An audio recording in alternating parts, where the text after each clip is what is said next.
Hello guys! So, ang topic natin for today, eto, paano mapanatili ang love, ang romansa kapag kayo ay nasa isang LDR na sitwasyon.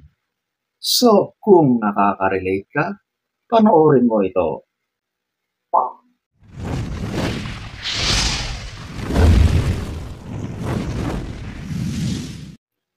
So, eto, huwag na tayong magpaligoy-ligoy. Number 6, stay honest and open. So, ito na yung isa sa pinakamahalaga kapag kayo ay nasa isang long-distance relationship. Maging honest. Alam nyo, kapag ganyan ang mas binibigyan nyo ng priority, yan yung iniingat-ingatan nyo. Sigurado na ang relasyon nyo ay magiging matibay, matatag, magtatagal. Kahit anong hirap, kahit anong challenges ang darating or magiging balakid sa relasyon nyo bilang magka-LDR, magtatagumpay kayo kapag honest kayo sa bawat isa. At kapag open kayo, okay? Alam nyo, yung openness nyo sa bawat isa ay mahalaga.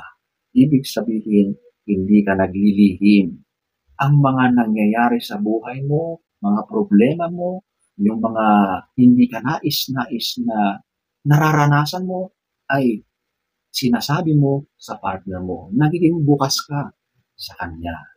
Yan ang isa sa pinakamagandang sikreto para magtagumpay ang isang long-distance relationship. Number 6. Number 5. Ito, yung mag-set ng only time para sa inyong dalawa. Yung communication, nandyan na yan. Yung regular na pag-uusap niyo, nandyan na yan. At yan ang mahalaga. Pero, dapat meron din kayong oras para sa inyong dalawa lang. Ika nga, yung private na moment ninyo. So, kung ano man yung ginagawa nyo sa oras na yan, mas naipaparamdam nyo sa bawat isa yung pagmamahal nyo. Kapag miss na miss nyo ang bawat isa, dyan nyo na gagawin, sasabihin, at kung anong kaganapan ang gusto nyong mangyari, dito nyo na gagawin, dito nyo na ibubuhos. Okay? Make it sure or siguraduhin nyo lang na literal na private kayo. Walang ibang tao sa paligid, kundi kayo lang.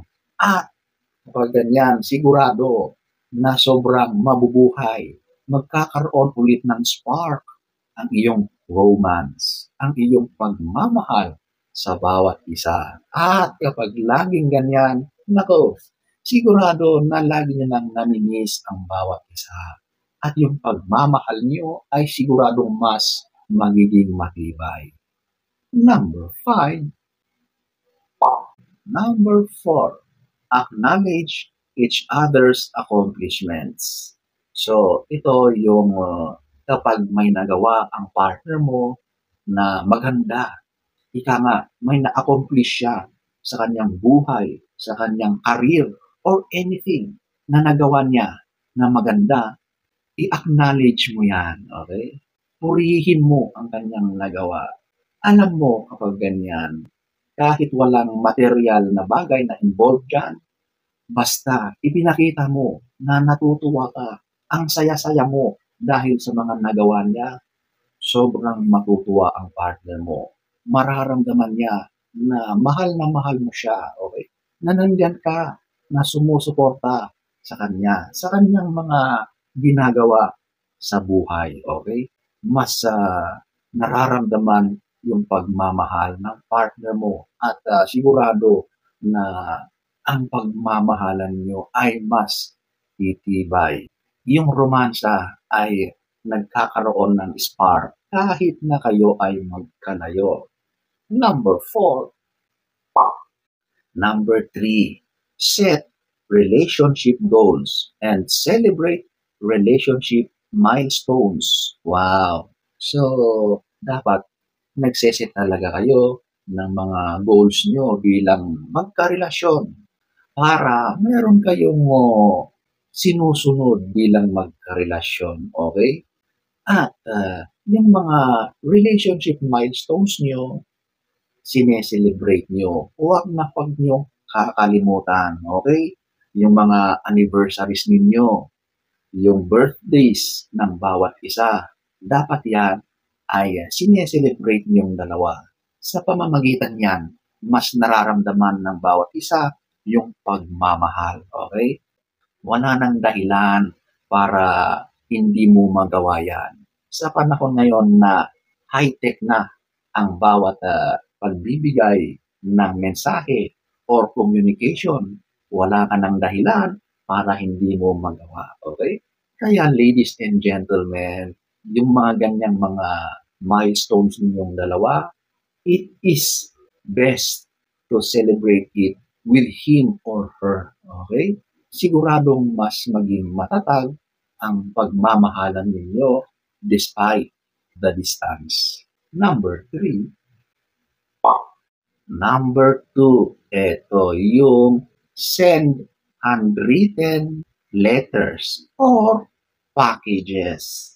So, sa panahon ngayon na technology na ang nananaig, napakabilis ang messages, ang communication. Ilang segundo lang ay pwede mo nang makausap. Pwede ka nang mag-send ng iyong mensahe sa kanya. Pero, iba pa rin ang dating kapag yan ay handwritten. Yung makalumang style ng pagsusulat. Sabihin natin na lumang-luma na yon. Pero huwag ka, may dating pa rin yon. Okay?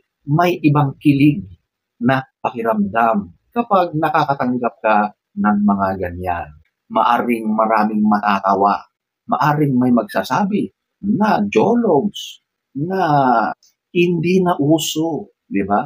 Pero subukan mo. Maaring matatawa siya, pero deep inside, may kilig na dating yan. Yung natatanggap mo ang isang liham at binabasa mo. Sa panahon ngayon, maaring sobrang makaluma na. Kumbaga old-fashioned na. Wala na sa panahon. Pero huwag ka. Ibang-iba ang dating ng mga ganyan. Okay? At ito pa, sa mga regalo or surprise packages, matindi rin ang dating yan. Okay? Kapag ganyan ang ginagawa niyo sa bawat isa, sigurado na mas magiging matatag, matibay ang inyong pagmamahalan at mas mag-iinit ang inyong romansa sa bawat isa. Nabubuhay ulit yung romance. So, ayan po ang number 2. Number 1, ito yung set regular video dates.